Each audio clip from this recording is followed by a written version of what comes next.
ora ngono. Kandha utawa omongane ora ngono kuwi. Mergo mriki niki nggene wong alus.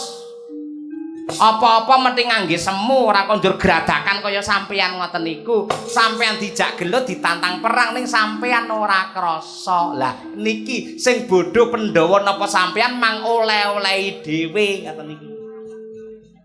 Yen pancen Werkudara nantang perkara karo aku ya ora wedi, aku ora gigrek. Yen pancen wani ya kudu dipikir sing dawa. Bunci sampeyan arep perang karo Werkudara niku napa? Werkudara niku kadigdayane sampun kondang mbrebeki jagat. Lah ya ngono ta Kang Tagak? Yo bener. Nun sewu. Aja kok lamake menungsa dewa kemawon iring kalian kaprawirane Werkudara. Duwe pusaka loro, pusaka Kodrat karo pusaka Wiradat. Kodrat wujudipun kuku Pancanaka.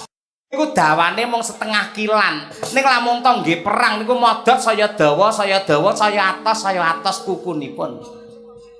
Yen mungsuh ora waspada ora prayitna tibane kuku Pancanaka mesti gletak klebu sampeyan.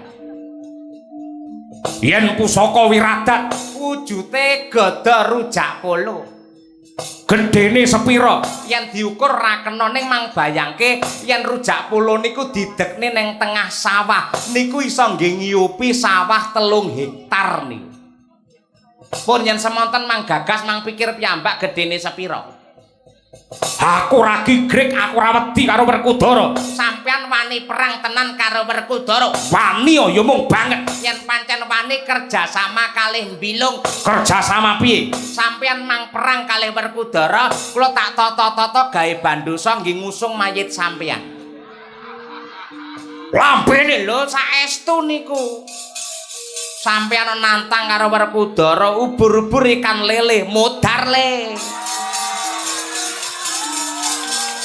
Malah ngendon-ngendoni, mboten kok ngendon-ngendoni. Saestu niku sampeyan niku mangke. Jane bener ingkang dados aturipun tikus Mbilung niki. Mila saking menika kedah dipun penggalih kanthi wening pinalawan 24 rinantya medhot. Togok lawan Mbilung kowe matura marang adikku Yayi Prabu Dimbaka. Lamun to kapeng kok ing Pancabaya aku gedhe-gedhene nganti mati yen dilangkai dening Yayi Dimbaka aku bisa urip meneh. Syakana Prawadya bala Maisa Kurda tak serange negara Ngamarta.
Oh,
oh, ah, oh,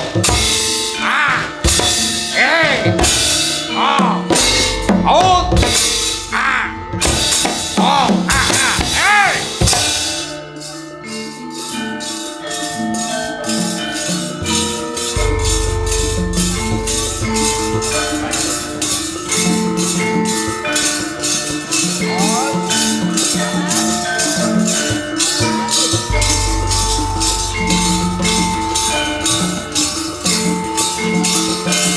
Maju dong.